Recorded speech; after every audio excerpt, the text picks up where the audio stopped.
राशिद, राशिद अब खा लो नहीं तो सारे खिलौने छीन लूंगी। आगर राशिद, थप्पड़ पड़ेगा जोर से अब। क्या हुआ फरजाना, फूल सी जान से थप्पड़ की बात कर रही हो? तो आप ही खिला लीजिए ना इसे, प्यार से लीजिए। अरे क्या हो गया, इतनी छोटी छोटी बातों का इतना बड़ा बखेड़ा बना रही हो तुम? छोटी बातें? घर का सारा काम ऐसे का ऐसे पड़ा हुआ है, अब तक आपका खाना तक नहीं बनाया मैंने। तो बाहर से खा लूंगा, कुछ मंगवा लूंगा। तुम दिमाग खाना बंद करो। क्यों ना खाओ दिमाग? एक छोटा सा काम कहा था आपसे कि उस कौसर की जगह किसी और को ले आइए काम करने के लिए, क्या किया आपने? कुछ नहीं। अरे तो कोई आसमान से थोड़ी टपकेगी तुम्हारे लिए, कोशिश कर रहा हूँ ना। नहीं कर रहे हो।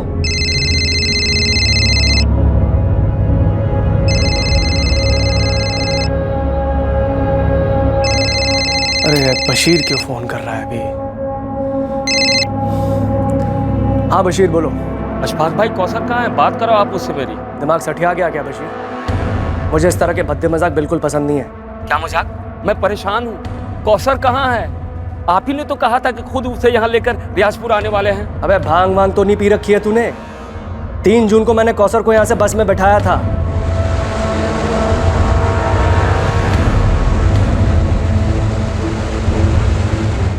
और ईद के 1 दिन पहले वो रियाजपुर पहुंच गई थी। अब आप मजाक कर रहे हैं अशफाक भाई। कौसर यहाँ पहुंची ही नहीं है। आप तो खुद उसे यहाँ लेकर आने वाले थे, फिर उसे अकेले बस में कैसे बैठा दिया आपने? देख बशीर, ये चालाकी किसी और के साथ करना, समझा?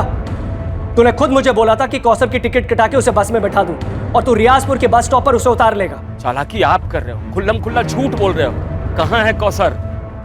कौसर अंसारी, उम्र 12 साल 2 महीने, घर काम करने वाली बाल मजदूर। कहां थी ये लड़की? कौसर 4 जून को रमजान के बाद जोधपुर से रियाजपुर पहुंचने वाली थी अपने घर वालों के साथ ईद मनाने के लिए, पर वो अपने घर पहुंची ही नहीं।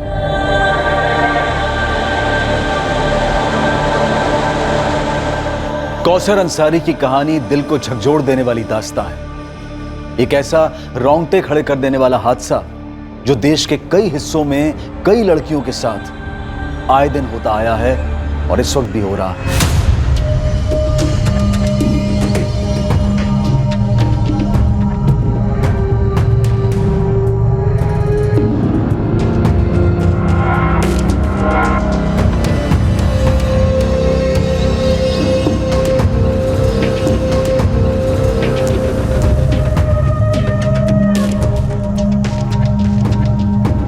यास्मीन, मैं जोधपुर निकल रहा हूँ। लेकिन क्यों?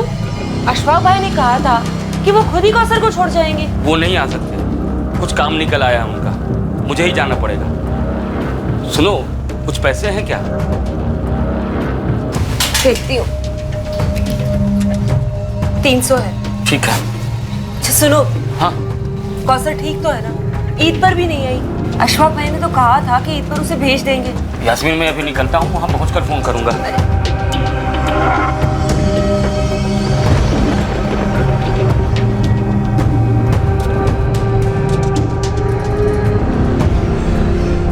बस अब यही बाकी रह गया, वो बशीर आकर यहाँ अपना रोना देगा। अरे जो कर रहा है करने दो साले, 1 नंबर का लालची इंसान। अगर ज्यादा नौटंकी करी ना उसने, सीधा पुलिस में दूंगा उसे। चलो मैं चलता हूँ, लेट हो रहा हूँ, शाम को मिलता हूँ।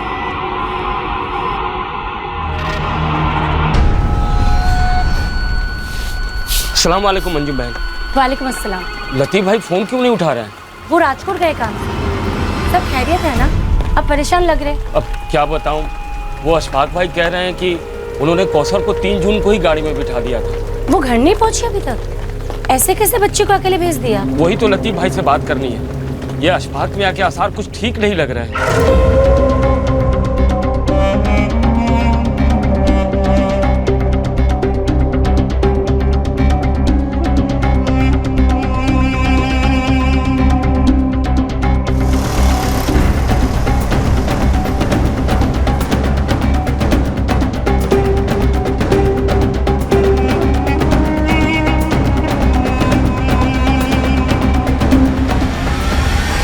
अशफाक भाई, इससे पहले बशीर यहाँ धमक जाए, हम पुलिस को पहले ही बता देते हैं। नहीं नहीं, इसकी कोई जरूरत नहीं है। मैं क्या डरता हूँ उससे? आने दो, उसे साथ लेकर थाने चलते, उसके बाद आमने सामने बैठकर सारा मैटर ही क्लियर कर देंगे। झूठ बोल रहा है ये साहब। हमारी कभी कोई ऐसी बात नहीं हुई कि कौसर को अकेले भेज दो। इन्होंने खुद से कहा था कि कौसर को लेकर हमारे घर रियाजपुर छोड़ देंगे। एक मिनट, चिल्ला क्यों रहे? तो क्या करूं साहब, सिर्फ 12 साल की बच्ची है मेरी। पहले मुझे एक बात समझाओ बच्चा, कौसर को वहाँ रियाजपुर गुजरात से यहाँ जोधपुर इनके यहाँ काम करने तुमने भेजा था? हाँ साहब, 8 महीने पहले भेजा था। क्या करूं साहब, गरीबी, मजबूरी। महीने के आखिरी में बच्चों को पानी पिलाकर सुला रहा था, तो मैंने सोचा कि कम से कम कौसर को तो भरपेट खाना मिलेगा, साथ में पैसे भी। इनके साथ कांटेक्ट कैसे हुआ?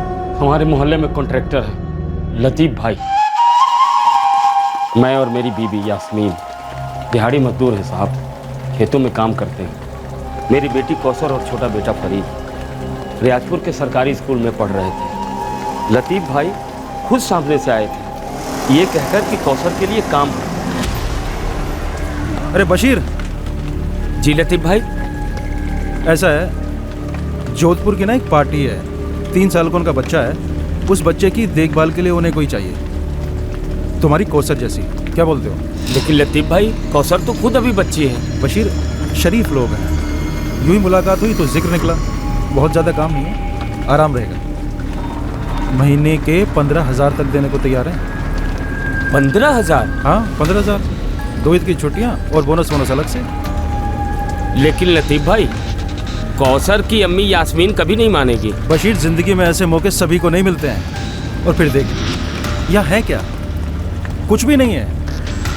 कम से कम तो उस आमदनी से अपने बच्चे फरीद को और अच्छे ढंग से पढ़ा पाएगा, है ना? तुम दोनों अच्छे से खा पी पाओगे, सुकून की जिंदगी गुजारोगे। देख ले, 15,000 रुपये कम नहीं होते हैं, बाकी तुम्हारी मर्जी है।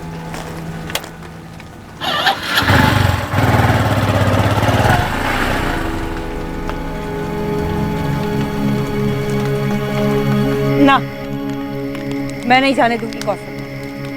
अरे वो भी जोधपुर, इतनी दूर, बच्ची है अभी वो।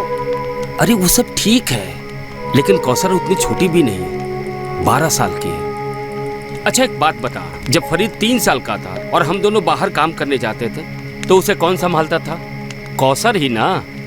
वो बात अलग है, मैं कौसर को नहीं भेजूंगी। सोच यास्मीन, 15,000 मिलेंगे, इस पैसे से हम क्या कर सकते हैं? फरीद को आगे भी पढ़ा सकते हैं। अच्छा एक बात बता, हम दोनों मिलकर कितना कमा लेते हैं? और कौसर का क्या?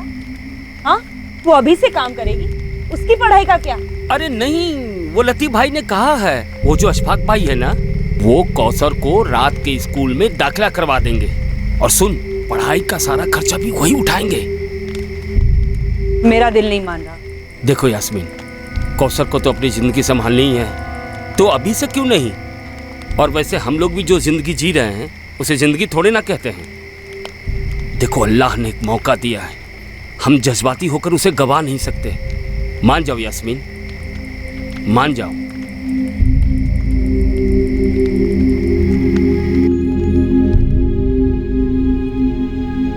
अब मैं नहीं जाऊंगी। आप आ जाएगी तो मैं भी जाऊंगा। तू चुप कर फरीद। एक उनका 3 साल का बेटा है राशिद, वो भी फरीद जैसा ही है। पर फरीद तो नहीं है ना अब्बू। वहाँ अच्छे से रहेगी, इससे सबका अच्छा होगा। मुझे दूर भेजकर आपको अच्छा लगेगा? अच्छा इस बात का लगेगा कि जो हम दोनों तुझे कभी नहीं दे सकेंगे, वो तुझे वहां मिलेगा। और तुम्हें भी अच्छा लगना चाहिए कि तुम्हारी वजह से तुम्हारे अम्मी अब्बू और छोटे भाई फरीद की जिंदगी बेहतर होगी। देख, अब तू बच्ची नहीं रही, घर की तरफ तेरी जिम्मेदारी है। अगर तू सचमुच हमसे प्यार करती है ना, तो कभी ना नहीं बोलेगी।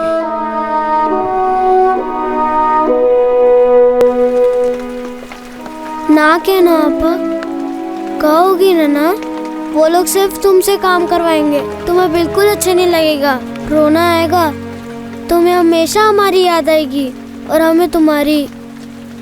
मत जाना, मैं कह दे रहा हूँ। चलो, बच्ची तो ना समझ है, लेकिन तुम्हें बेअक्ल होने की जरूरत नहीं है। वो तो लतीफ भाई हम लोगों के हमदर्द हैं, इसलिए 1 दिन का समय और दिया है मुझे। अब हम और देर नहीं कर सकते हैं, समझी? अरे मेरी बात सुन रही हो कि नहीं? सुन रही हूँ, पर मेरा दिल नहीं मान रहा। दिल होता ही है पत्थर रखने के लिए।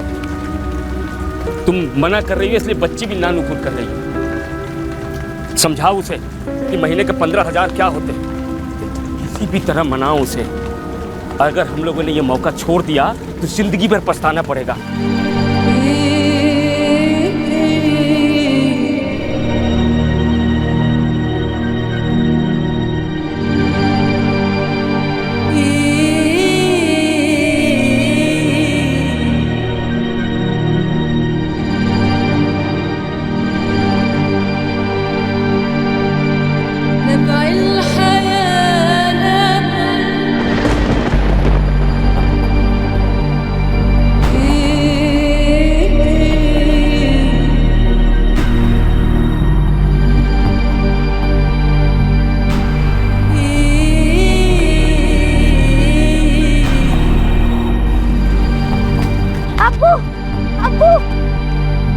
अब्बू पापा को मत लेके जाओ। देखो परी, जाते वक्त तमाशा ना करो। पापा मत जाओ। फरीद घर जाओ।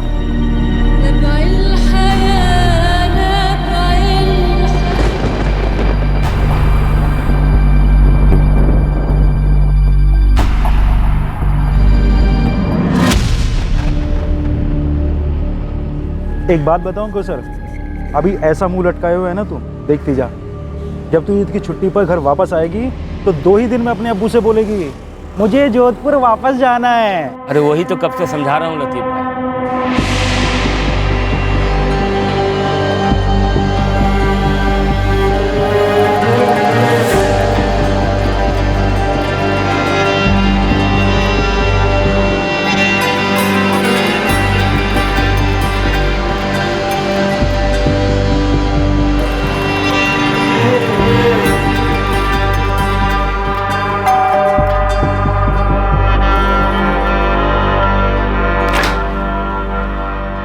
अस्सलाम वालेकुम फरजाना भाई। वालेकुम अस्सलाम लतीफ भाई। अब आइए ना, अंदर आइए। ये लो बशीर भाई, एडवांस है, 2 महीने की तनख्वाह। क्या कहा था मैंने बशीर, शरीफ और दिलदार लोग हैं। राशिद, ये ना कौसर आपा है, इन्हें हेलो बोलो। देखो ये ना तुम्हारे साथ बहुत सारा खेलने आई है, इन्हें हेलो बोलो। हाँ? कौसर, इसे अपने पास तो बुलाओ, वरना ये पास कैसे आएगा तुम्हारे। राशिद क्या वो कौसर 5वीं में है। हाँ बताया था लतीफ भाई ने। वो लतीफ भाई ने कहा था कि आप बच्ची को यहाँ स्कूल में डाल देंगे। हाँ बिल्कुल डालेंगे स्कूल में, आपकी बच्ची को किसी भी तरह की कोई दिक्कत नहीं होगी। बशीर, अशफाक भाई कौसर को बिल्कुल अपनी बच्ची की तरह रखेंगे। राशिद की देखभाल तो महज एक बहाना है, समझ लो। एहसानमंद हूँ आपका अशफाक भाई।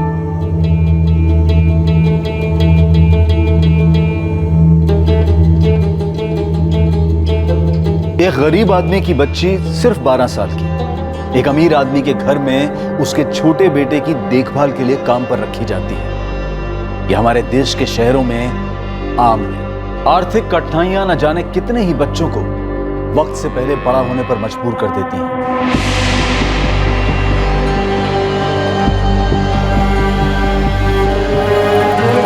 इन्होंने अपने घर में छुपा के रखा उसे, कोई बस में नहीं चढ़ाया।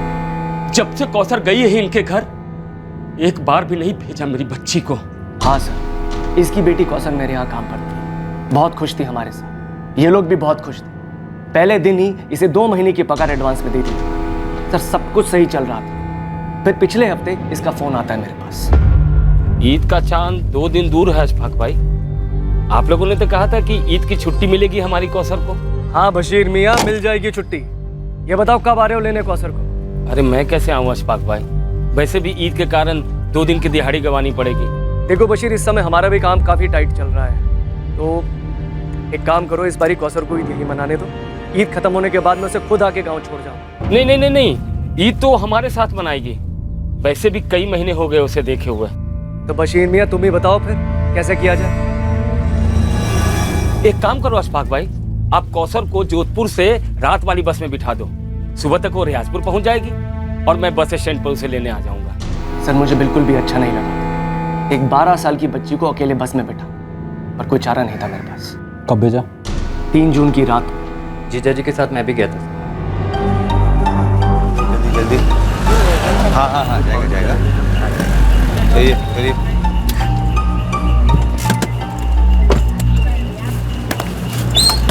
सामने बैठाइए आप आइए। कौसर के हाथों मैंने बतौर ईदी खाने की चीज़ें और काफ़ी सारे तोहफे भी भेजे थे, उसके और उसके भाई फरीद के लिए। जब तक बस चल नहीं पड़ी, मैं और कासिम वहाँ से हिले तक नहीं। ये देखिए सर, टिकट की कॉपी भी लाया हूँ।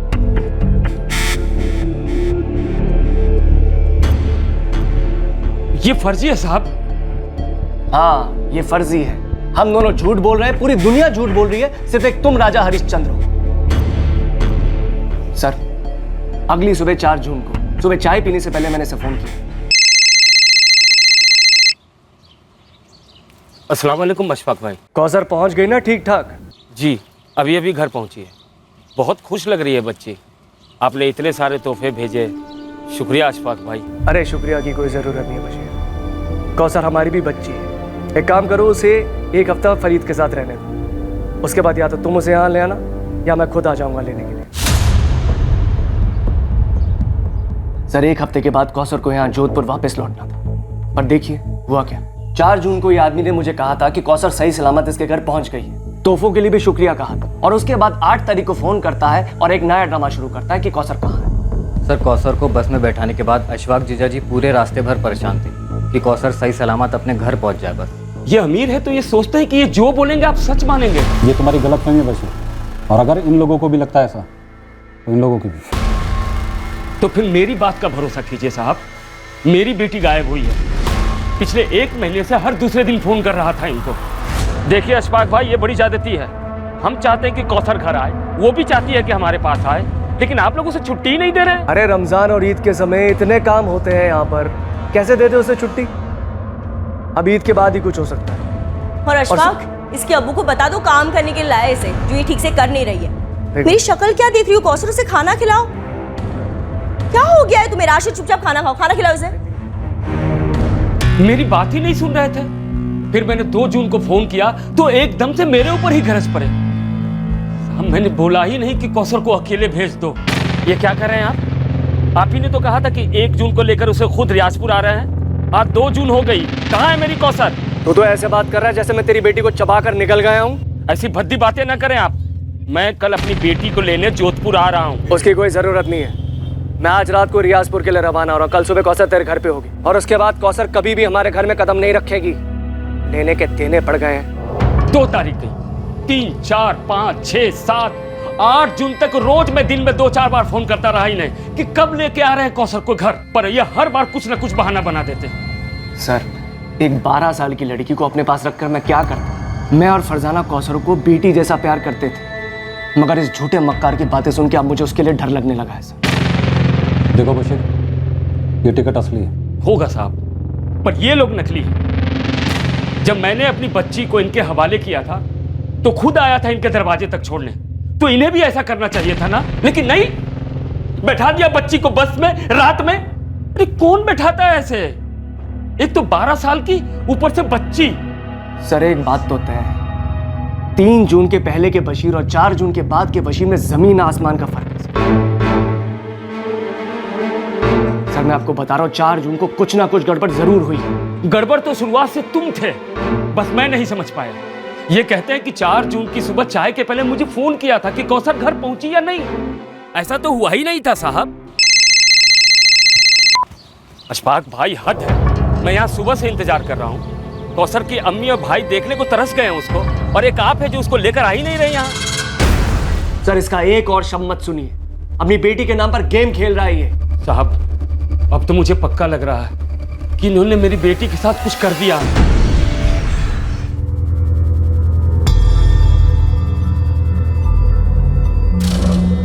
फरजाना, फरजाना जी। ये कौसर अपना सामान कहाँ रखती थी? जी यहाँ।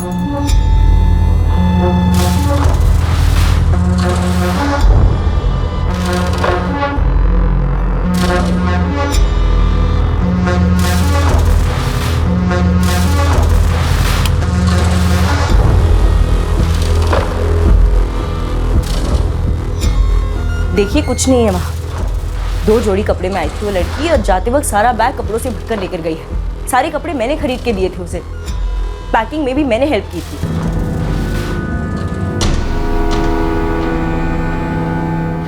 सर, बाकी के कमरों में भी कुछ नहीं मिला। तो फिर मेरी बच्ची कहाँ है? अरे हमें क्या पता, तुमने ही कुछ किया होगा उसके साथ। सगा बाप हूँ, भूलिए मत। तो फिर इसने ये कैसे कह दिया? क्या 4 जून को कौसर ठीक ठाक रियाजपुर पहुंच गई थी? साहब मैंने कहा ही नहीं था। तुम दोनों में से कोई तो एक झूठ बोलो, लेकिन फिक्र मत करो, सच तो हम बाहर निकाल ही लेंगे। लेकिन फिलहाल अभी सबसे पहले उस बच्ची को तलाशना जरूरी है जिसकी उम्र सिर्फ 12 साल है। मेरी बच्ची? हाँ, तुम्हारी बच्ची, जिसे तुमने सोने का अंडा देने वाली मुर्गी बनाना चाहा। और आपके बच्चे की आया, जो खुद एक बच्ची थी। एक बात याद रखो आप दोनों, हम इस मामले की तह तक जाएंगे और सच का पता लगा के रहेंगे, लेकिन सबसे पहले कौसर को ढूंढना जरूरी है।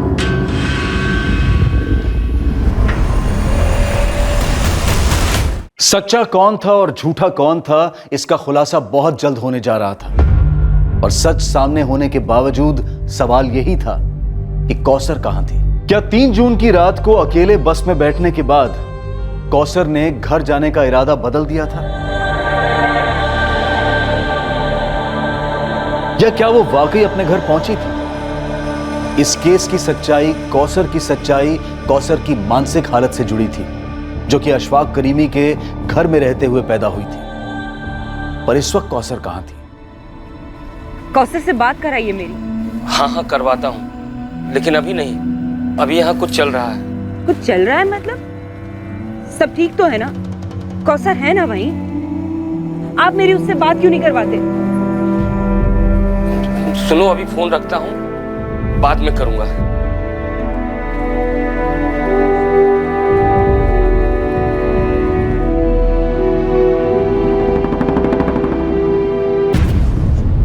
कितना दूर है उसका घर? बस आने वाला और लीजिए आ गया सूर्या। नमस्ते साहब। सूर्या, 3 जून को अहमदाबाद जाने वाली बस में तू कंडक्टर था? हाँ साहब, क्या हुआ? उस बस का जो ड्राइवर था वो कपिल है, अभी ड्यूटी पर है। तो जैसे ही आएगा मैं आपके पास भिजवा दूंगा। अभी से ले जाता हूँ। चल सूर्या। कहाँ साहब? चलो।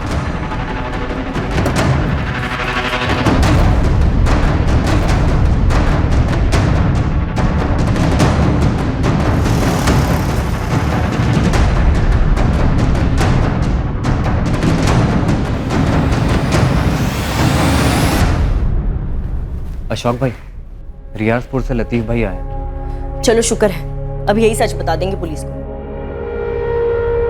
क्या बवाल खड़ा करके गई है ये लड़की? मैं तो कहती देखो फरजाना, तुम भड़कोगी नहीं, अब शांत रहोगे।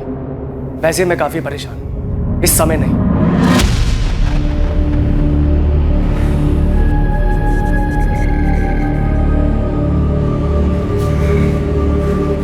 लतीफ भाई। हाँ, क्या लतीफ भाई, आप तो मेरा फोन ही नहीं उठा रहे हैं। खुद आ गया हूं ना। वो कौसर के बारे में सुना आपने? क्या हुआ? वो अशफाक भाई, क्या सोचा था क्या निकले। इतना बड़ा झूठा आदमी देखा नहीं मैंने। कौसर घर पहुंची ही नहीं और वो क्या क्या कहानियां बना रहे हैं। ऐसा कैसे बशीर? कौसर तो 4 तारीख को पहुंच गई थी ना।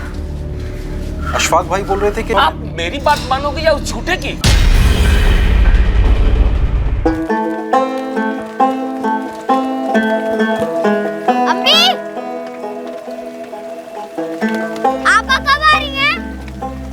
बेटा, तेरे अब्बू से ठीक से बात नहीं हो पाई। मैं पूछ रहा था, आपस से बात हुई?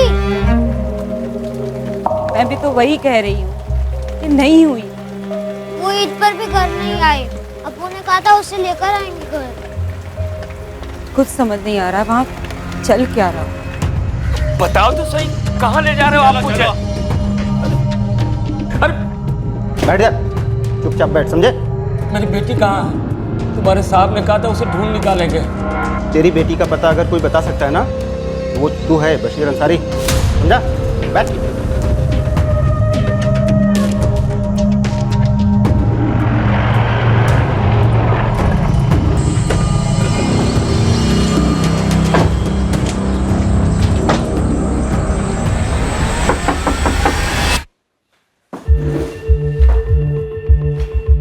देख बशीर, बात को घुमा मत। अगर मेरा दिमाग घूम गया ना 2 मिनट में सीधा कर दूंगा। शांति से बता दो कहाँ है कौशल। ये कैसा गंदा मजाक है साहब?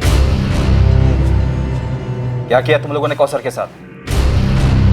कौसर अप्पा को अब्बू लेने गए हैं। आपा जोधपुर में है। ना, वो जोधपुर से यहाँ रियाजपुर आई थी 4 जून की सुबह। ये आप क्या कह रहे हैं साहब? ये भोली बनने का नाटक किसी और के सामने करना। पता कौसर कहाँ है? ये डरे हुए होने का नाटक हम पर कोई असर नहीं करता, उल्टा और गुस्सा बढ़ाता। समझ गया। अशफाक भाई ने सबको लपेटे में ले लिया, सब बिक चुके हैं। सबको झूठा बोलता है, तेरा झूठ पकड़ा गया। हाँ ये थी बस में, कौसर नाम है इसका। अच्छा, नाम भी याद रखता है? अरे नहीं साहब, वो अकेली सफर करी थी ना बस में, और इसे जो बिठाने आया था बड़ी फिक्र थी उसे। बार बार मुझसे कह रहा था कि कौसर का ख्याल रखो। हाँ यही थे। दोनों थे? हाँ, बड़ा अच्छा आदमी था, बड़ी फिक्र थी इसे। रियाजपुर बस स्टैंड में उतार दीजिएगा। हाँ फिक्र मत कीजिए, मैं ख्याल रखूंगा बच्ची का। और हाँ, ये लो, रास्ते में कुछ खा लो, किसी अच्छी जगह रुकिए। हाँ बेफिक्र, हम अच्छी जगह ही गाड़ी रोकते हैं। मैं अच्छी तरह से बच्ची को रियाजपुर में उतार दूँ। चले बेटा।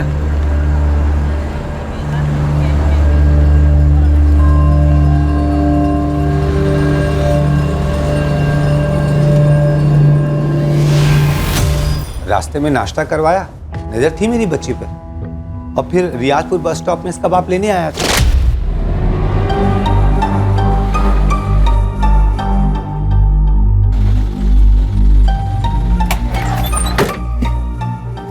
अब्बू, अरे चलो कौसर बाय, एडवांस में मुबारक। हाँ कपिल, बड़ा गाड़ी। ड्राइवर कपिल से भी पूछ लीजिए, वो भी यही बताएगा। वैसे हुआ क्या है साहब? हाँ कौशल नाम है। अपने कंडक्टर सूर्या और मैंने इसे रियाजपुर में उतार दिया था। बाप आया था लेने। कुछ हो गया क्या सब बच्ची को? अच्छा, वो बस कंडक्टर और ड्राइवर भी झूठ बोल रहे? सब बिके हुए। अच्छा, और वो तेरा लतीफ भाई? क्या क्या बोला लतीफ भाई?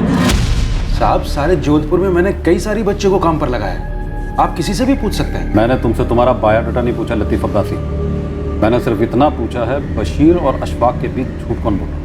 साहब मैं वही बताऊंगा जितना मालूम है मुझे। जल्दी बोल। 3 जून को फोन आया था मुझे अशफाक भाई का। देख लतीफ, इस बशीर को मैं तेरे जरिए मिला था, इसलिए तुझे बता रहा हूँ। ये आदमी मुझे कुछ ठीक नहीं लगता। कौसर को रियाजपुर अकेले भेजने के लिए इसने मुझे मजबूर किया है। अभी भी बस में बिठा कर आ रहा हूँ उसे, और इसने मुझसे वादा किया कि रियाजपुर बस स्टैंड पर उसे उतार लेगा। लेकिन मेरा मन तो नहीं मान रहा था, लेकिन मैं क्या करता, बाप तो वो है ना, उसकी मर्जी। मैं 4 तारीख की सुबह ही काम से निकल गया था अपने गांव से। मैंने खुद जाकर नहीं देखा बच्ची पहुंची या नहीं। अगर अशफाक भाई बोल रहे हैं कि उन्होंने बच्ची को बस में बैठा दिया था तो बैठा दिया होगा, वो झूठ नहीं बोले। मतलब बशीर झूठ बोल रहा है? पता नहीं साहब, लेकिन हाँ ये बशीर बातें थोड़ा मिर्च मसाला लगा कर कहता है। सच बताता हूँ साहब, बच्ची शुरू में जाने को राजी नहीं थी और ना ही उसकी अम्मी राजी थी, मगर बशीर जबरदस्ती कौसर को भेजना चाहता था। और साहब ये तो पार्टी से 15 की जगह 20 चाहता था। मैंने बोला अच्छे लोग हैं, ज्यादा मुंह मत फाड़, मुझसे नहीं हो पाएगा ये सब। अच्छा, ये कौसर खुश थी अशफाक करीमी के परिवार से? पूरे 8 महीने थी वो उनके घर पर। खुश नहीं होती तो रहती नहीं वहां साहब। मुझे तो ये समझ में नहीं आ रहा है कि ये बशीर ऐसे क्यों पेश आ रहा है। अब ये ड्रामा बंद कर, चल बता कहाँ छुपाया कौसर को, क्या क्या उसके साथ? इस तरह चुप रहने से केस खत्म नहीं हो जाता, लंबा चलता है और तकलीफ बढ़ती जाती है। मुंजाल, अब इस बशीर की बोलती बंद हो गई है। लेकिन सर यास्मीन ने तो एक ही रट लगा रखी है कि कौशल घर आई ही नहीं। मुझे लगता है फैमिली ने लड़की को कहीं छुपाया या गायब करवाया, और अशफाक करीमी से पैसे हटने का प्लान था इनका। मैंने कौसर की मिसिंग कंप्लेंट दर्ज कर दी। तुम एक काम करो, इस बशीर के पीछे 2 आदमी लगा, ये हमारी नजर के बाहर नहीं जाना चाहिए। मुझे लगता है साले ने ही कुछ किया है।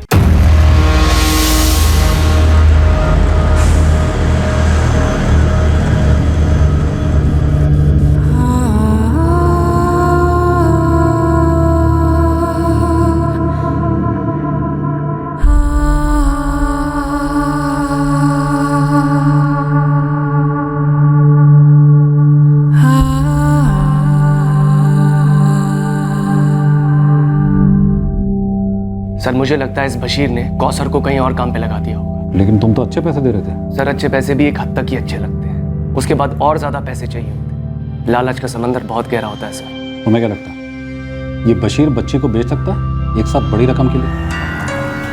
सर मैं वहाँ तक तो नहीं सोचूंगा, पर इंसान को कोई भरोसा नहीं। पर सर बात यह है कि बच्ची बहुत प्यारी थी, हमारे साथ बहुत घुल मिल गई। पर ये बशीर मुझे पहले दिन से कुछ ठीक नहीं लगा था, पर हमारे को बेटी से मतलब था इसलिए हमने माइंड नहीं किया। हमें भी लगता है कि कौसर के गायब होने में बशीर शामिल है। हमारी तरफ से कोई कसर नहीं छूटेगी। हमने रियाजपुर पुलिस को बोल दिया बशीर पर कड़ी नजर रखी।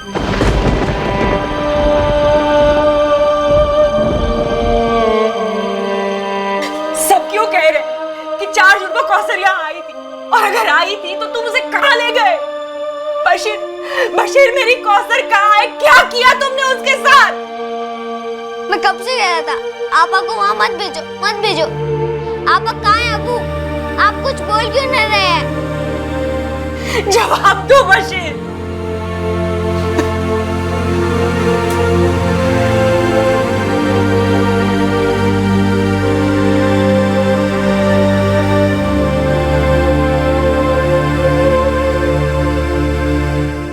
बस का कंडक्टर, बस का ड्राइवर, सब ने अशफाक और उसके साले कासिम को 3 जून की रात को कौसर को बस में बिठाते हुए देखा था। बस के कंडक्टर ने अगली सुबह को रियाजपुर में कौसर को अपने पिता के गले मिलते हुए भी देखा था। कासिम ने पुलिस को टिकट की फोटोकॉपी पेश की थी। लतीफ अब्बासी वो एजेंट जिसने अशफाक और बशीर को मिलवाया था कौसर को लेकर, वो भी अशफाक के स्टेटमेंट का समर्थन कर रहा था और बशीर पर शक। क्या यह मुमकिन है कि एक सगे बाप ने ही अपनी बेटी को गायब करवा दिया था या फिर उसके साथ कुछ कर दिया था? अगर ऐसा था तो क्यों? अब देखना बाकी था कि कौसर का सच सामने कैसे आएगा, और इस इंतजार में केस ने लिया एक और जबरदस्त मोड़।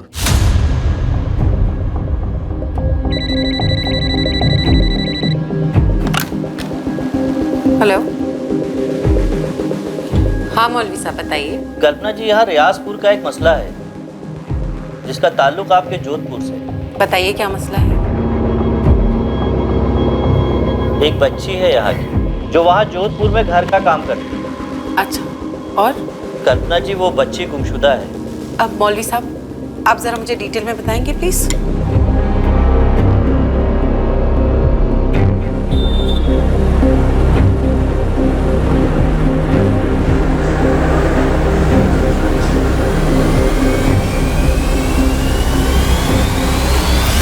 अरे कल्पना जी, पहले आप बैठिए तो सही।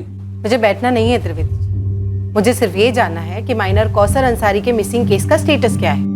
स्टेटस क्या होगा कल्पना? हमने कौसर की तस्वीर हर जगह भेजी थी, गुमशुदा हुई थी वो रियाजपुर में। हमने वहाँ के थाने में भी इंफॉर्मेशन दे दी थी। और रियाजपुर पुलिस आपके कहने पर उस बशीर को हर दूसरे दिन पुलिस स्टेशन बुलाकर हैरेस कर रही है। तो आप ये बताइए कल्पना जी, हम क्या करें? कौसर के फादर बशीर का ये कहना है कि अशफाक और उसकी फैमिली झूठ बोल रही है, जबकि सारे सबूत ये कहते हैं कि कौसर रियाजपुर पहुंची थी, और गवाह हैं जिन्होंने बशीर को रियाजपुर बस स्टैंड में देखा था कौसर को रिसीव करते हुए। अब आप ये कह रही हैं कि बशीर की पत्नी यास्मीन ने आप लोगों के पास शिकायत की, तो सबसे पहले जाकर आप यास्मीन से कहिए कि वो अपने पति बशीर से पूछे कि कौसर कहाँ है, क्योंकि बशीर ही वो अकेला आदमी जो ये बता सकता है कि कौसर कहाँ गायब है, लेकिन वो कुछ बोल नहीं रहा। मैडम जी, मैं पूरे यकीन के साथ कह रही हूँ, मेरे शौहर झूठ नहीं बोल सकते, चाहे वो कितने भी सदमे में क्यों ना हो।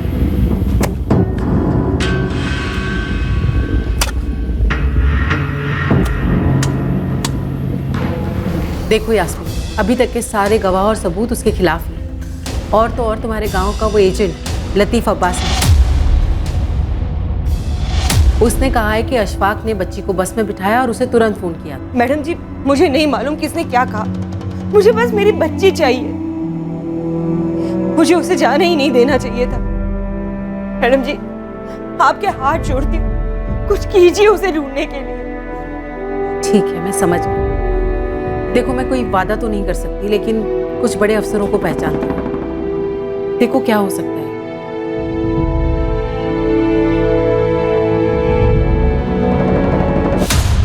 सर, लड़की सिर्फ 12 साल की है। इसकी माँ की हालत बहुत खराब है, काफी लो इनकम ग्रुप है। अगर इस लड़की का फादर इस केस में इन्वॉल्व भी है, फिर भी हमें लड़की को तो ढूंढना ही होगा ना। और इंस्पेक्टर त्रिवेदी, उन्होंने तो बस बशीर के पीछे एक आदमी लगा दिया और बैठे हैं हाथ पे हाथ धरे हुए, और पता चला कि वहां लड़की ट्रैफिक हो गई। ओके, मुझे हैंडल करने दो। सर प्लीज थोड़ा जल्दी, लड़की को गायब हुए ऑलरेडी काफी दिन हो चुके हैं। हाँ, मैं समझ सकता हूँ कल्पना जी। वैसे मैं भी नहीं चाहूंगा कि पुरानी टीम इस केस की तहकीकात करे। मैं एक नए ऑफिसर का अपॉइंट कर रहा हूँ इस केस की इन्वेस्टिगेशन के लिए।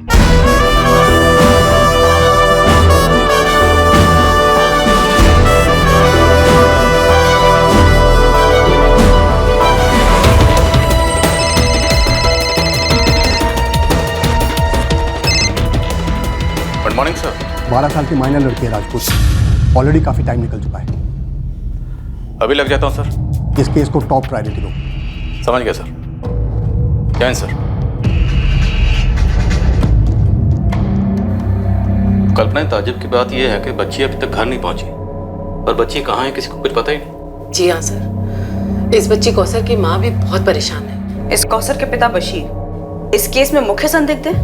ये तो आपको दोनों लोकल थानों से पता करना होगा कि अगर बशीर ने कौसर को गायब किया है तो उन लोगों ने बशीर के खिलाफ क्या कार्रवाई की है।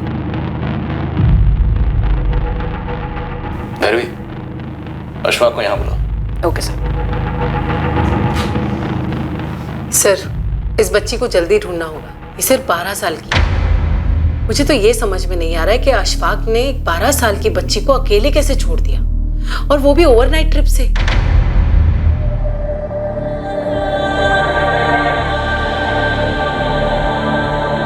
मैम, आप 10 बार मुझे बुलाएंगे ना, मैं 11 बार आपके पास आऊंगा। मेरे लिए उस बच्ची का मिलना बहुत जरूरी है। मैं आपसे सिर्फ इतना कह रहा हूँ कि इस वक्त कौसर के बाप बशीर को लॉकअप में होना चाहिए, क्योंकि उसी ने कुछ किया है। मैम, उसे तो हम आड़े हाथों लेंगे ही।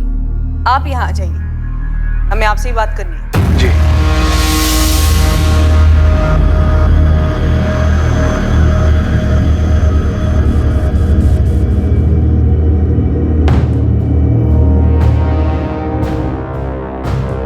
बशीर, ये मैं क्या सुन रहा हूँ? तुम्हारी बीवी मौलवी के पास गई और उन्होंने जोधपुर की किसी संस्था से बात की। पुरानी पुलिस टीम को हटाकर अब ये केस क्राइम ब्रांच को सौंप दिया गया। ये मसला उठाकर बशीर तुमने खुद अपने पैरों के ऊपर कुल्हाड़ी मारी। भुगतो अब। मंजाल, इससे पहले कि बशीर कहीं फरार होने की कोशिश करे, अपने आदमी भेजकर उठवाओ उसे। एक अरसे से हमारे आदमी ऑलरेडी उसे ट्रैक कर रहे हैं। वो तो फरार होने से रहा सर। भैरवी, मैंने बशीर को बहुत तोड़ा अपनी कस्टडी में, लेकिन उसने अपना मुंह नहीं खोला। बंदा ढीठ निकला। मैंने उसे जाने दिया और रियासपुर थाने को इन्फॉर्म कर दिया, क्योंकि वहां की पुलिस टीम इस बशीर पर कड़ी नजर रख सकती थी और यह भी पता लगा सकती थी कि कौसर को उसने कहां रखा। यह भी मुमकिन है कि शायद उसने कौसर को कहीं और काम पे लगा दिया या फिर बेच दिया। एक बात और जो हमें पता चली वो ये कि कौसर की मां यास्मीन नहीं चाहती थी कि कौसर अशफाक के घर काम पे जाए। मैं कौसर को नहीं भेजूंगी। और बच्ची खुद भी वहां जाना नहीं चाहती थी। फिर भी सर, राजपूत सर और मुझे, हम दोनों को यही लग रहा है कि आपको थोड़ी और कोशिश करनी चाहिए थी ये पता लगाने की कहीं बशीर ने खुद अपनी बेटी कौसर को कहीं बेच तो नहीं दिया होगा और इधर अशफाक से भी पैसे हटने की कोशिश कर रहा हो। हाँ, ये मुमकिन है। मुझे तो ये भी लगता है कि बशीर की बीवी यास्मीन हम लोग से कुछ छुपा रही है। एनीवे, मुझे उम्मीद है कि आप लोग जल्द से जल्द कौसर को ढूंढ निकालेंगे। लतीफ भाई, अगर आपको लगता है इन सब में मैं शामिल हूँ तो आपको इतनी फिक्र क्यों हो रही है? मुझे फख्र और खुशी है कि मेरी बीबी ने यह मसला उठाया और आगे तक ले जा रहा है। गरीब ही तो क्या हुआ, बच्चा तो बच्चा होता है, सबसे कीमती।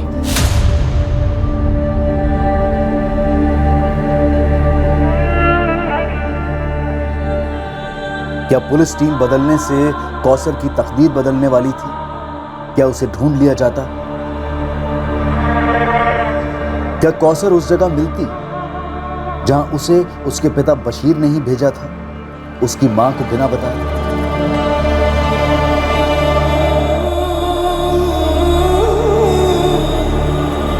ये कोई पहली बार नहीं था कि गरीब बाप ने अपनी बच्ची को जोखिम में डाल दिया था। अपने घर से दूर उसे किसी और के घर में काम पर लगाकर मालिकों से पैसा ऐंठने की कोशिश की थी। और साथ ही यह भी कोई पहली बार नहीं हो रहा था कि अमीर परिवार के लोगों ने अपने घर पर काम के लिए रखे गए एक बाल मजदूर के बारे में पुलिस को झूठ बोला हो, उन्हें गुमराह करने की कोशिश की हो। पहली इन्वेस्टिगेशन टीम के पास इस बात के ठोस सबूत थे कि कौसर रियाजपुर पहुंची थी।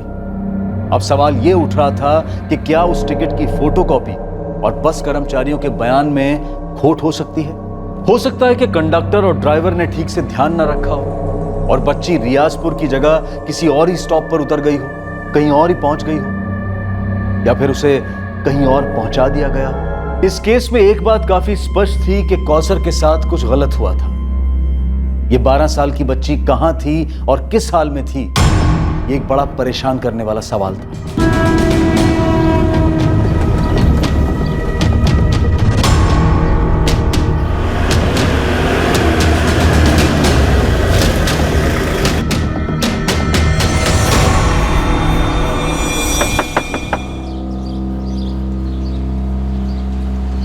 तेरे शौहर को बुला।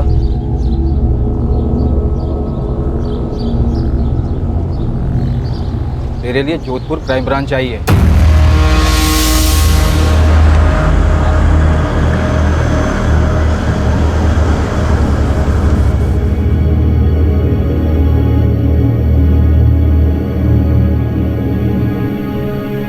अम्मी, अब्बू ने कौशल आपा को फिर से कहीं दूर भेज दिया। तेरे अब्बू कुछ नहीं बोल रहे बेटा। कहाँ हो गया आपा? पता नहीं। लतीफ, तुम जोधपुर के अशफाक भाई को अच्छी तरह जानते हो। खुदा के लिए सच सच बताओ, क्या उन्होंने कौसर को वाकई यहाँ रियाजपुर भेजा था? दावे के साथ तो नहीं कह सकता हूँ, पर बहुत ही शरीफ लोग हैं। मुझे लगता है बशीर कुछ छुपाने के लिए उन पर झूठे इल्जाम लगा। क्या छुपाने के लिए? यास्मीन वैसे भी खुश नहीं थी कौसर को जोधपुर भेजकर, इसलिए मुझे लगता है बशीर ने उसे कहीं और काम पर लगा।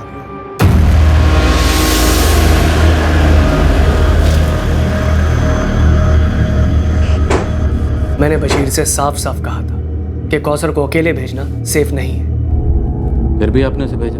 सर जिद पर अड़ा था। मैंने उसे ये तक कहा कि ईद के 2-4 दिन के बाद या तो मैं या तो कासिम खुद आकर कौसर को रियाजपुर छोड़ जाएंगे। अब पूछ लीजिए कासिम से।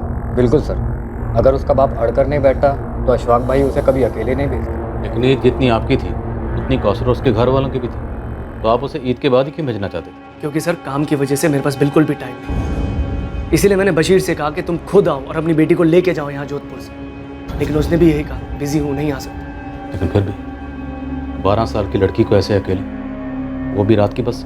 सर बशीर मेरी जान खा रहा था कौसर को भेजने के लिए, इसीलिए मेरे पास कोई चॉइस नहीं थी। मैंने ईदी के तौर पर उसे काफ़ी सारे तोहफों के साथ बस में बिठाया था। मैंने कंडक्टर से भी कहा था कि इसका ध्यान रखना। अब आप बताइए मैं और क्या करता। वो आपके घर पे 8 महीने थी ना? जी। तो इन 8 महीनों में आपने उसे एक बार भी अपने घर क्यों नहीं जाने दिया? क्योंकि सर उसने कभी भी छुट्टी नहीं मांगी, बहुत खुश थी हमारे साथ। मेरा बेटा राशिद अभी भी मुझसे पूछता कि कौसर आपा कहाँ चली गई। सर सच बताऊं तो मुझे कभी भी भनक भी नहीं लगी कि बशीर ऐसा नहीं। मुश्ताक, तुम्हारी टिकट की रिसीट पे पैसेंजर का नाम और नंबर क्यों नहीं है? मैडम छोटी सी ट्रैवल एजेंसी है, सस्ते टिकट है। हमारे ज़्यादातर पैसेंजर वो मजदूर टाइप होते हैं। मतलब अब कहाँ सबके नाम नंबर और एड्रेस नोट करता रहूँगा? अगर नोट किया होता तो आज कौसर को ढूंढने में हमें काफ़ी मदद मिल गई होती। मैडम मुझे थोड़ी ना पता था कि ऐसा कुछ होने वाला है। मेरे बस ड्राइवर और कंडक्टर भी पहले वाले पुलिस से बोले थे कि इन्होंने लड़की को ठीक ठाक रियाजपुर उतार दिया था और बस स्टॉप पे लड़के के बाप भी उसको लेने आया था। मैडम इससे ज़्यादा हम क्या कर सकते हैं? साहब 2 दिन में ईद थी, अगर वो रियाजपुर में थी तो किसी ना किसी ने तो पक्का देखा होगा उसे। अगर वो रियाजपुर उतरी थी तो हो सकता है रियाजपुर बस स्टैंड से उसका पिता बशीर उसे अपने साथ कहीं लेकर गया, टैक्सी से, रिक्शा से या फिर पैदल। अब्बू, अरे चलो का सर, बाय। अम्मी और फरीद कैसे हैं अब्बू? तुमसे मिलने के लिए इंतजार कर रहे हैं। जल्दी घर चलते हैं, मैं फरीद के लिए बहुत सारी अच्छी अच्छी चीजें लाई हूँ। तुमने हम लोगों के लिए बहुत कुछ किया है बेटा। अब्बू जल्दी घर चलते हैं ना। अरे पहले कहीं और चलना है, फिर घर। कहाँ अब्बू? चलो तो सही, आओ। कहाँ? आओ ना।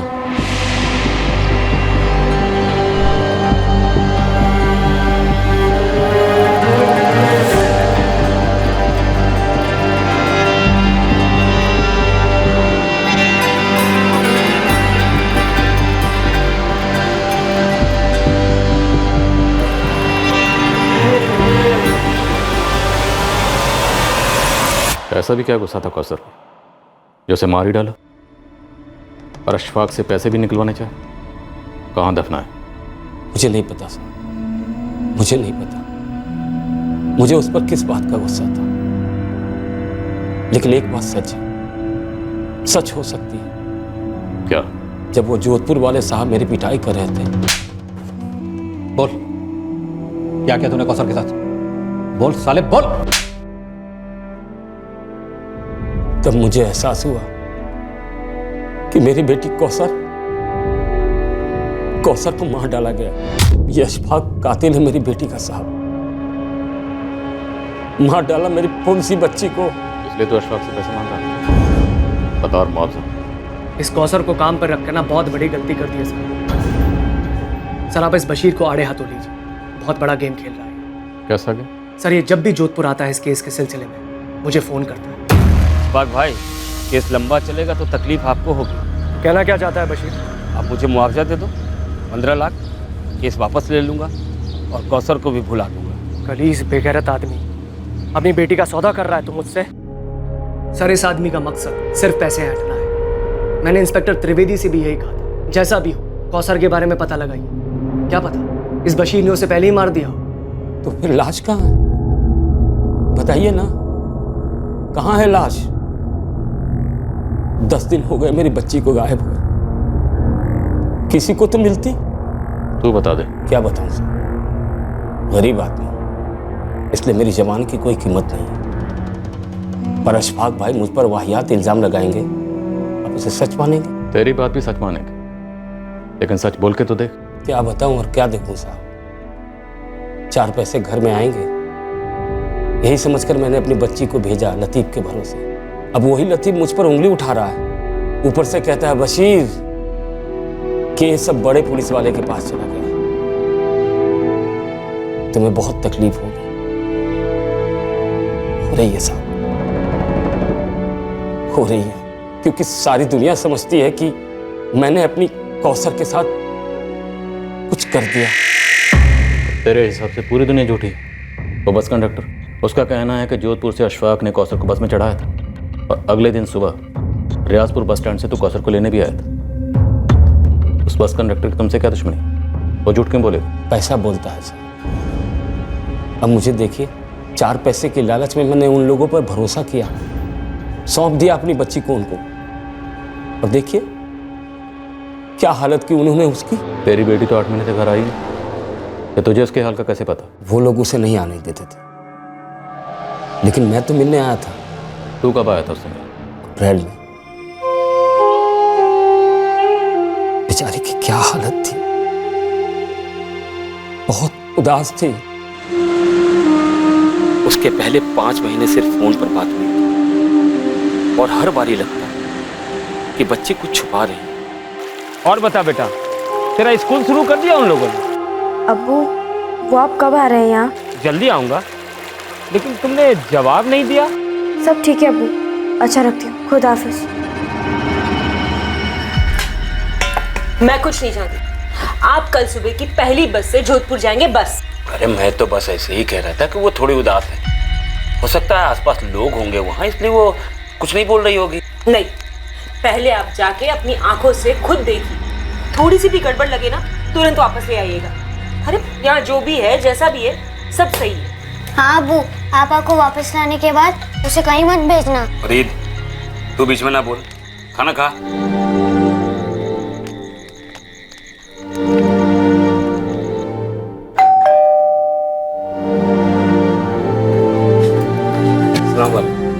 अरे बशीर, एकदम अचानक से? जी बस रहा नहीं गया, बुलाइए ना कौसर को। रुको बुला।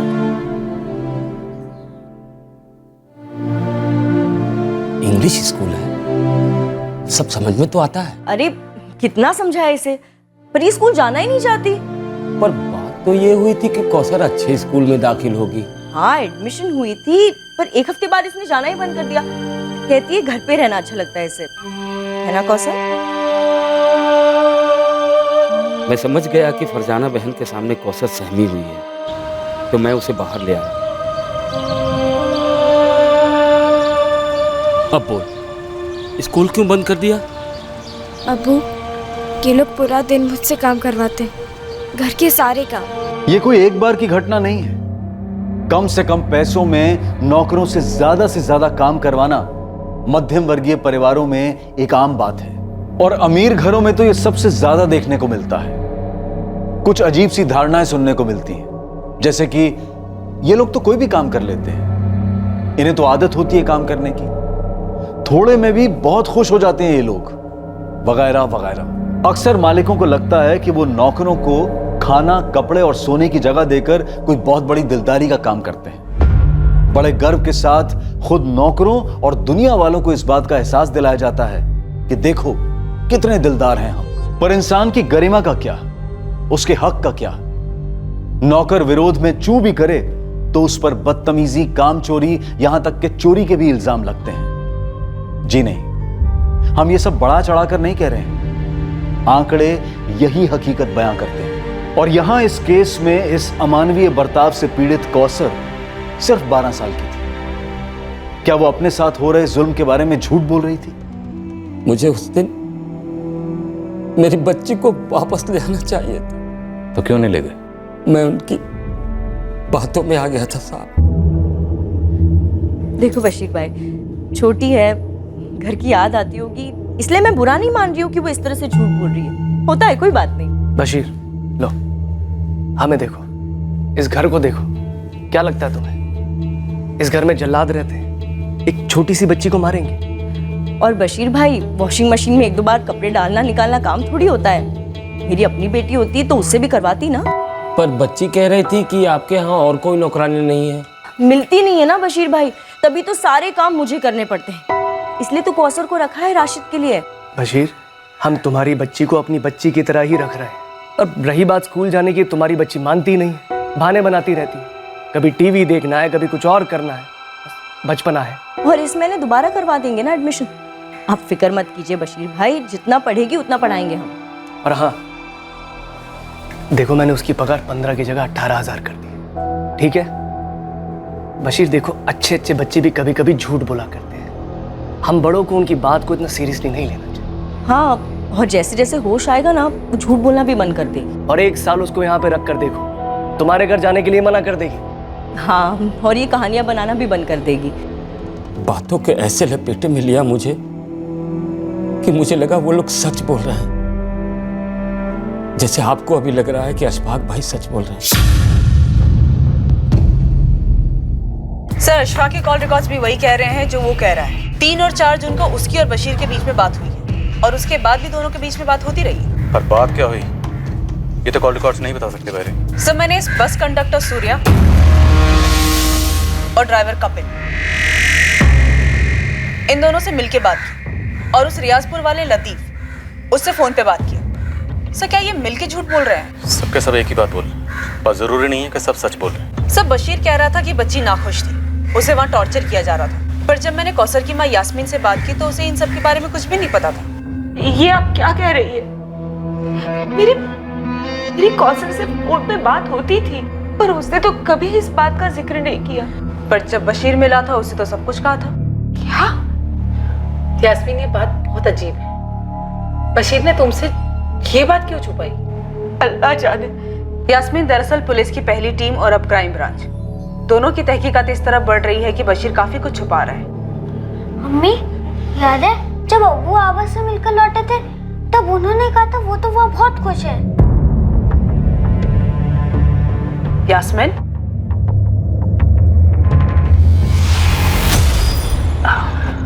कौसर काफी खुश है वहाँ, और वो लोग भी उससे काफी खुश हैं। और स्कूल सब बढ़िया चल रहा है। गए तो ले ही आते ना। अरे पगले, सिर्फ मिलने गया था, ऐसे कैसे काम के बीच में ले आता? कुछ ही दिनों के लिए ले आते। तरस गई हूँ उसे देखने। मैं भी। थोड़ा इंतजार करो, ईद हमारे साथ ही मनाएगी कौसर। यास्मीन, हमारे पास इस बात का सबूत है कि अशफाक करीमी ने 3 जून को कौसर को बस में बिठाया था। वो रियाजपुर पहुंची भी थी और बशीर उसे वहां लेने भी गया था। ऐसा कैसे हो सकता है? अब्बू इतना झूठ नहीं बोल सकते। तो फिर कितना झूठ बोल सकते हैं बेटा, बताओ। यास्मीन, तुम्हें कभी ऐसा नहीं लगा कि बशीर तुमसे काफी कुछ छुपा रहा है? नो, मुझे नहीं लगता बशीर झूठ बोल रहा है।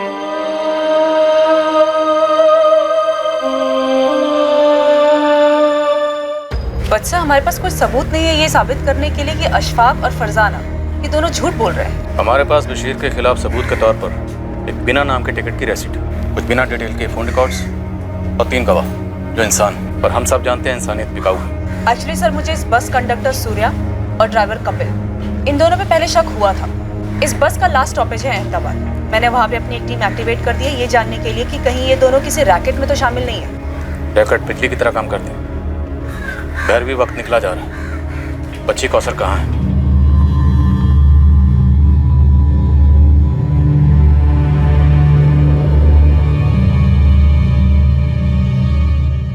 बच्ची की शिकायतों के बावजूद फरजाना और अशफाक ने बशीर को मना लिया होगा, और अपनी मजबूरी के चलते बशीर ने भी खुद को समझा लिया होगा कि सच बोल रही है, और उसकी बेटी कौसर बड़ा चढ़ा के बात कर रही है। जैसे अमीरी घमंड को जन्म देती है, वैसे ही गरीबी सेल्फ डाउट का दलदल है। I am sorry sir, but आप इस केस को अमीरी और गरीबी के चश्मे से देख रहे हैं, जो शायद इस केस की हकीकत ना हो। हकीकत एक ही है, पैसा।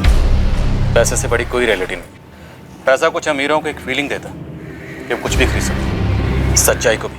और गरीबी इंसान को इतना मजबूर कर देती है कि एक छोटी बच्ची बुरी तरह से एक्सप्लॉइट हो जाती है, फिर भी उसे घर वापस नहीं ले जाएगा। अगर अप्रैल में उसे वापस भेज देते ना तो बेकार की टेंशन नहीं होती।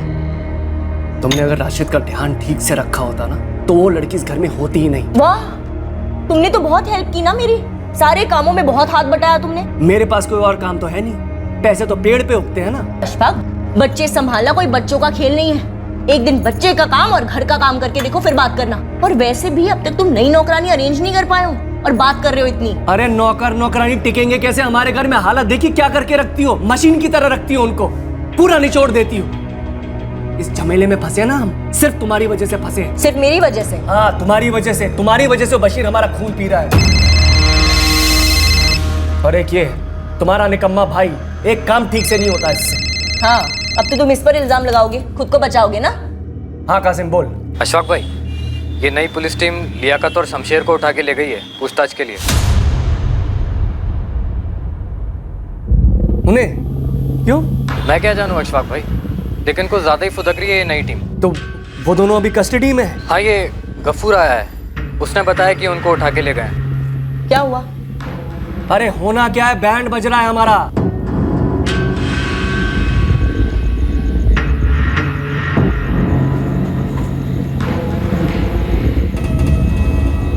कितने में बेचा मेरी बेटी को?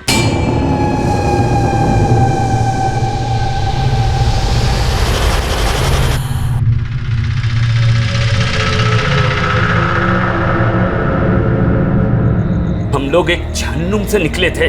अगर कौसर को घर ले आता ना तो हम फिर से वहीं लौटते। समझे तुम दोनों? बिना कौसर के ये घर आपको जन्नत लग रहा है। पैसे तो आ गए पर कौसर तो चली गई ना। पता नहीं किस तकलीफ में होगी मेरी बच्ची। वो तकलीफ में नहीं थी, यहाँ शहजादी बनकर रहती थी। हम लोगों को कुछ तकलीफ नहीं है। पहले वो लोग मुझ पर इल्जाम लगा रहे थे कि मैंने कौसर के साथ कुछ कर दिया है, जो कि सरासर झूठ है। और अब उसी झूठ को तुम लोग सच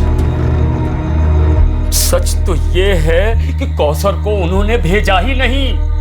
मुझे पता नहीं कि वो इस वक्त कहाँ है। मैं तो खुद चाहता था कि वो ईद पर घर आए। मैंने तो एक अच्छी नौकरी समझकर वहां रखा था उसे, और पता नहीं उन लोगों ने क्या कर डाला उसके साथ। पैसे कुछ भी कर सकते हैं, कुछ भी। मैडम, हम कैसे बता सकते हैं अशफाक भाई घर में क्या चलता है? हम तो उनके यूनिट के कारीगर हैं। मैं तो कभी उनके घर तक नहीं गया हूँ। अशफाक करीमी ने हमसे बताया कि कौसर को उसे रियाजपुर खुद ड्रॉप करने के लिए टाइम नहीं था, वो बिजी चल रहा था।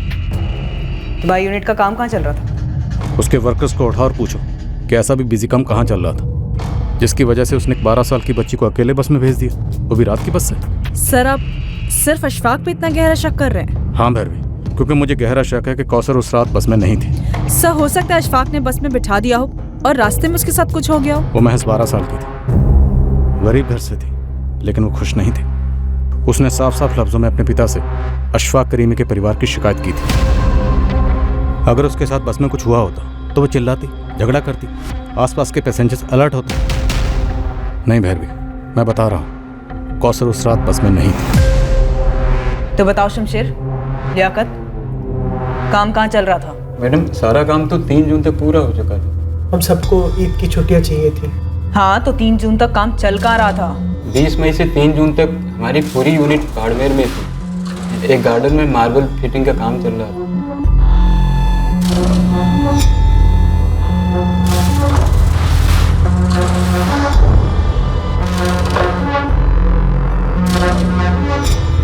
पार्टी अशफाक भाई की खास थी।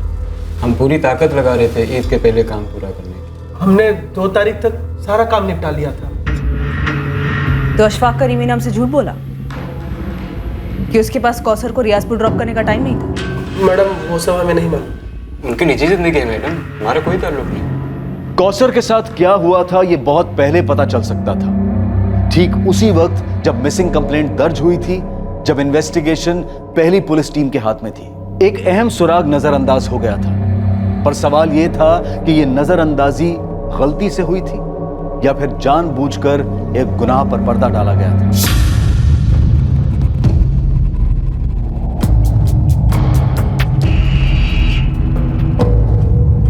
Good afternoon sir. Good afternoon sir, हमने तरीके से इन्वेस्टिगेशन की और इस नतीजे पर पहुंचे कि बशीर इन्वॉल्व है। फिर पता नहीं आप कौन से कवरअप की बात कर रहे हैं। लॉजिक। अगर एक बाप अपनी बेटी के साथ कुछ गलत कर देता है तो इतना शोर क्यों मचाएगा? सर, उसी लॉजिक से मैं आपसे पूछता हूँ, जब एक बेटी अपने बाप से साफ साफ कहती है कि उसे घर वापस ले जाओ, ये लोग उसकी जान ले रहे हैं, तो उसे वापस क्यों नहीं ले जाता? मजबूरी, गरीबी, हमारे देश में नहीं तो नहीं। सर, आप उस लालची बशीर के आंसुओं पर जा रहे हैं। सबूतों का क्या, गवाहों का क्या, बस के कर्मचारी, उसी के गांव का लतीफ, मतलब सभी ने बशीर के खिलाफ स्टेटमेंट दिया। स्टेटमेंट होता है त्रिवेदी। सच कब से होने लगा? ये बस टिकट की कॉपी जब तुम्हारे सामने बतौर सबूत पेश की गई तो मैं इसमें कोई खोट नजर नहीं है। टिकट की कॉपी भी लाओ। इस फोटो कॉपी को देखकर तुम्हारे दिमाग में कोई डाउट नहीं है?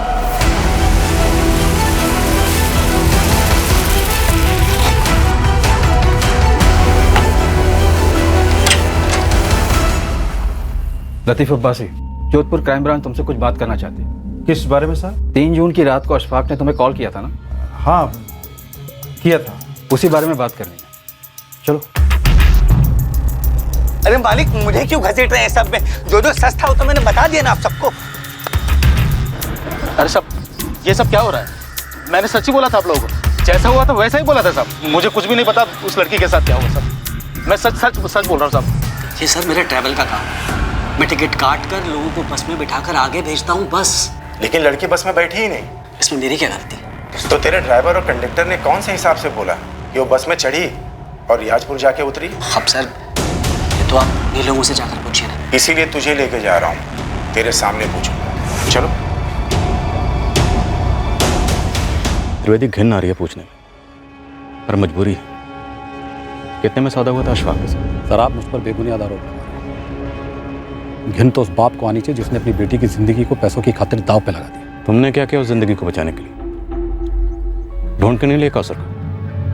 पता क्यों नहीं किया कि 12 साल की मासूम जिंदगी के साथ क्या हुआ? उस्मान। सर, बच्ची रियाजपुर कभी पहुंची ही नहीं। बीच रास्ते में उतारी? शायद बस में कभी चढ़ाई भी नहीं गई। लेकिन बस के ड्राइवर, कंडक्टर सबका स्टेटमेंट कि बच्ची बस में चढ़ी थी और अगले दिन रियाजपुर बस स्टैंड से बशीर उसे कहीं ले गए। नामुमकिन है सर। रियाजपुर बस स्टॉप पर एक गवाह नहीं मिला है जो ये कह सके कि हाँ उसने बच्ची को देखा। और आखिरी बस स्टॉप अहमदाबाद, मेरे लड़के बोले किसी ने लड़की को नहीं देखा। बहुत फोटो घुमाई, एक टिप तक नहीं मिली। ये बस टिकट की कॉपी मुझे पहले दिन से खटक रही है। कोई मामूली से बस टिकट की फोटो कॉपी क्यों कराई? सबूत के लिए ना सर, कि उसने पैसेंजर के लिए टिकट खरीदी है। पर सबूत की जरूरत क्यों महसूस हुई? क्या उसे पहले से पता था कि लड़की के साथ कुछ हो सकता है और उसे पुलिस के सामने सबूत पेश करना पड़ेगा कि उसने झट से किया? सर, उसे आभास हुआ होगा कि बच्ची को वो बस में अकेले बिठा रहा है, तो उसके पास प्रूफ होना चाहिए। नो वेरी, उसे कोई आभास नहीं। उसने जो करना था कर दिया और ये टिकट बाकायदा प्लानिंग के तहत खरीदा गया ताकि वह साबित कर सके कि बच्ची बस में चढ़ा दी गई थी। अगर ऐसा हुआ हो तो इस प्लान में उस बस का कंडक्टर, ड्राइवर, ट्रैवल कंपनी का मालिक और वो रियाजपुर वाला लतीफ सब शामिल होंगे। ये सवाल तुम्हारे दिमाग के रडार में आए नहीं त्रिवेदी? सर, जो सवाल मुझे ज़रूरी लगे मैंने पूछे दोनों पार्टी। त्रिवेदी बच्ची का कत्ल हुआ, मालूम है, और मेरा अनुमान गलत नहीं होगा। ये बात तुम्हें भी मालूम थी। बाढ़ में टीम गई है वहां पर। मुझे लगता है बच्ची की लाश को वहीं ठिकाने लगा गया।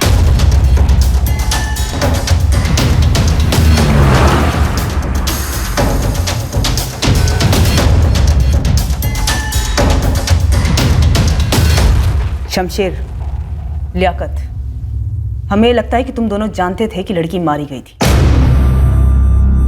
क्या उसे यहां से कहीं ले जाया गया था? तुम दोनों की खामोशी काफी कुछ खुसर फुसर कर रही है। इस खामोशी को फोड़कर चीख चीख कर चिल्लाना आता है मुझे। सुनोगे अपनी आवाज?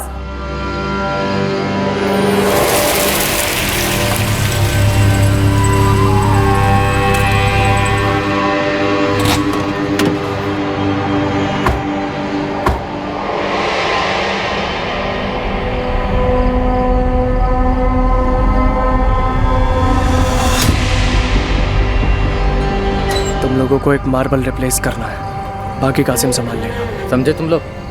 चलो। देख कासिम, सब कुछ ठीक ठाक होना चाहिए, बाद में कुछ भी बाहर नहीं आना चाहिए। मैं सब देख लूंगा।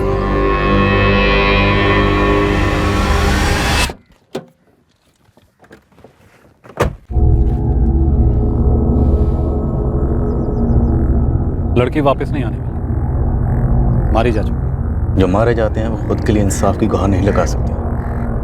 उन्हें इंसाफ दिलाना हम जिंदा लोगों का फर्ज है। तुम जिंदा हो त्रिवेदी?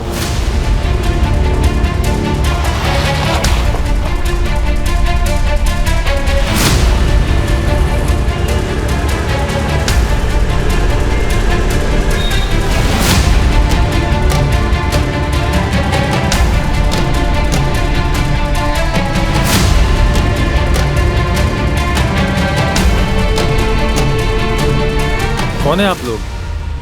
Crime branch, Jodhpur. बता शमशेर, कहाँ है कौसर?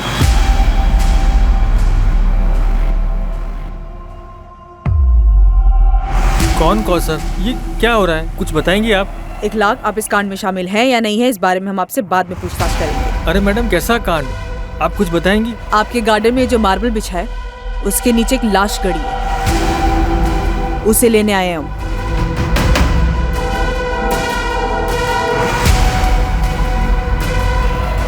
ये सही है, इसी को रिप्लेस करेंगे।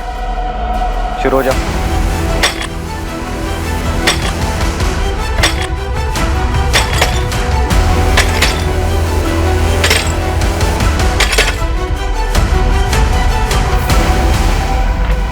मैडम, मैं और मेरी बीवी तो उस वक्त घर पर ही नहीं थे जब ये सब कुछ हुआ। मैंने तो सिर्फ अपने दोस्त अशफाक को ये काम दिया था, इसके आगे मैं कुछ भी नहीं मालूम। इखलाक, वो सब हम मालूम कर लेंगे। ऐसे मैडम, ये लाश मतलब कौन है, किसकी है? तुम्हारे दोस्त अशफाक के घर में काम करने वाली एक नौकरानी थी, 12 साल की बच्ची। आराम से, संभाल के। हाँ, ये लोग कुछ बोल क्यों नहीं रहे? बोलेंगे, अभी बैठने को कहा। अरे पर हमारे कौसर। यास्मीन, क्या? अरे बताइए ना, बात क्या है?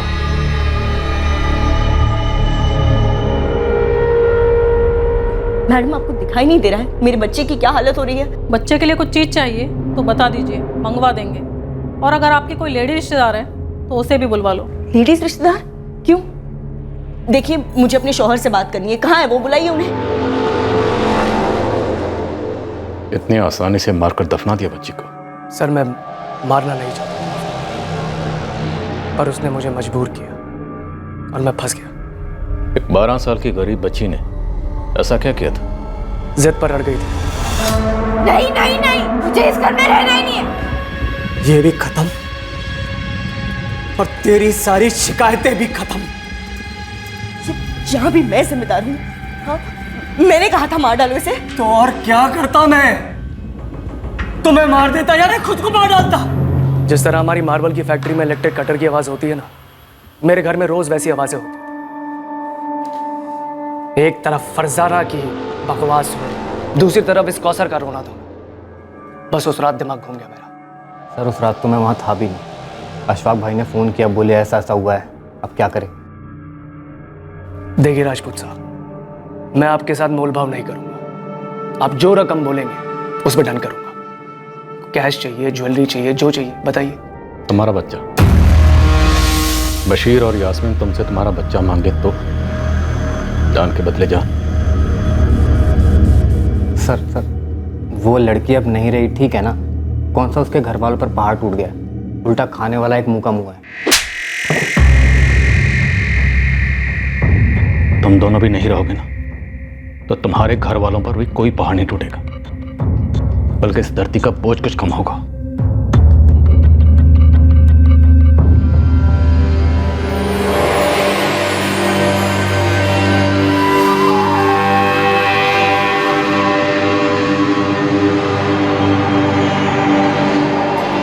इस कत्ल के बाद लाश को ठिकाने लगाकर केस को दबाने में हाथ बांटने वाली कई मुट्ठियां गर्म की गई थी।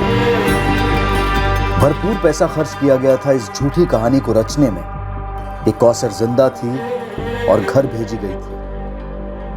आना नहीं चाहिए किसी को, लेकिन अगर पुलिस आई पूछने तो तुम दोनों को मालूम है क्या बोलना और उस पर अड़े रहना। सब सेट है भाई, लेकिन एक बात है जो मुझे अभी सूझी। क्या? वो रियाजपुर वाला लतीफ अब्बासी। तुम्हें बोलना कि तुमने रियाजपुर में कौसर को देखा था बशीर के साथ। सवाल ही नहीं उठता अशफाक भाई, ये तो बहुत बड़ा झूठ हुआ, बुरा फंस हुआ। कैसे? मियाँ ईद का टाइम है, अगर मैं ये कहूँ कि मैंने देखा है, मेरे अलावा तो और किसी ने नहीं देखा होगा। लेकिन हाँ, एक काम हो सकता है। क्या? जल्दी बोल। आज रात को आप मुझे फ़ोन कीजिए और बोलिए कि आपने बच्ची को बस में बैठा दिया है। मैं पुलिस के सामने यही सब बोलूँगा। झूठ के इस दिए को जलाए रखने के लिए पैसों का भरपूर तेल पिरोया गया था। सभी एक आवाज में कह रहे थे कि कौसर जिंदा है, जबकि सब जानते थे वो मारी गई है।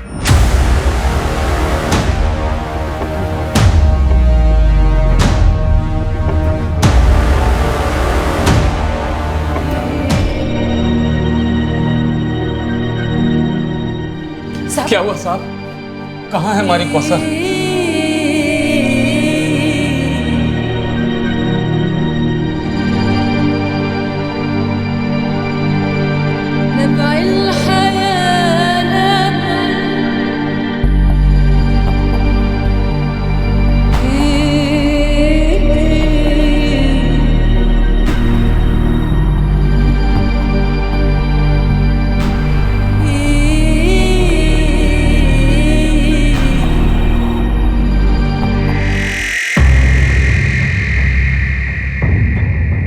माँ बाप ने आइडेंटिफाई किया सर, कौसर अंसारी ही है। चार्जशीट में एक भी लूप होल नहीं रहना चाहिए, मैक्सिमम सजा दिलानी है इन्हें। बास्टर्ड्स, कैसे? आई मीन 12 साल की बच्चे के साथ कोई कैसे ये सब कर सकता है? सर आई स्ट्रांगली फील कि इंस्पेक्टर त्रिवेदी ने कवर अप किया। हालांकि अभी इस वक्त उनके खिलाफ कोई डायरेक्ट सबूत तो नहीं है, पर सर इस केस को दबाने के लिए इतने लोगों की मुट्ठियां गर्म कर गई, तो ये इम्पॉसिबल लगता है कि इंस्पेक्टर त्रिवेदी जो इस केस के मेन इन्वेस्टिगेटिंग ऑफिसर थे, उन्हें घूस ना दी गई। मैं उसके खिलाफ एक डिपार्टमेंटल इंक्वायरी ऑर्डर करता हूँ। अगर कुछ भी मिले ना उसके खिलाफ, तो चार्जशीट में उसका भी नाम जोड़ देना।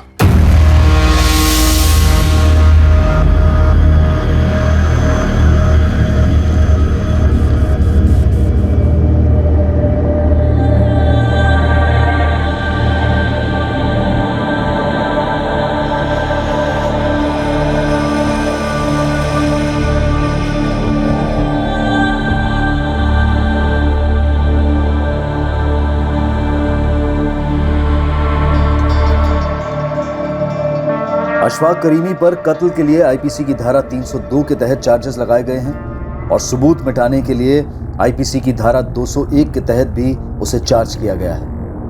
कासिम जाफरी और फरजाना करीमी पर आईपीसी की धारा 201 के तहत सबूत मिटाने के चार्जेस हैं। एक 12 साल की बच्ची बड़ी बेरहमी से कत्ल की गई। भयंकर तरीके से उसकी लाश को ठिकाने लगाया गया। कानूनी किताब में यह सबसे बड़ा जुर्म है, मर्डर, हत्या। लेकिन इस केस में एक और जुर्म काफी पहले हो चुका था, और वो है 14 वर्ष की नीचे की उम्र के बच्चे से मजदूरी करवाना।